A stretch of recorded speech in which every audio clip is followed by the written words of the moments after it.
We have, we obviously cover horror. It's all about horror, but we cover it through the female perspective. So all of our writers either identify as female or non-binary, and we look at it through a slightly different lens.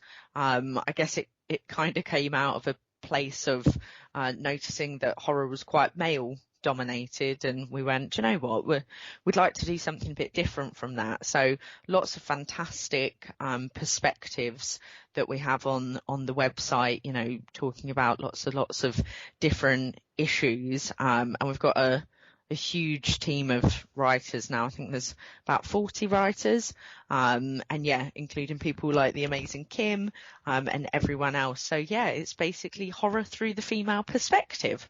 Very nice. Excellent. Good to hear. So and that's over at, what's the site for that? What's the URL?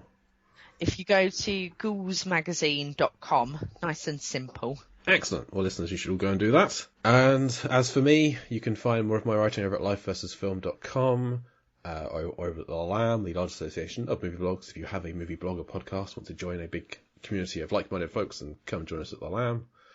And listen to me once a month on the Lambcast doing a movie trivia show called Lampardy, based on Jeopardy.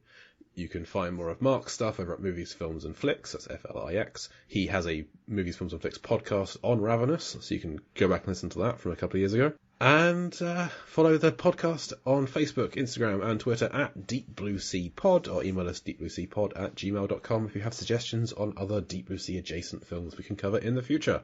Next week we're talking about Under Siege, so we're heading back out to sea for some action out on the waves with Under Siege. But as for today's show, I'd like to thank my guests. Thank you, Zoe, for joining me. Thank you for having me, Jay. I've been Jake Lewis, and I'll Deep Blue see you next week.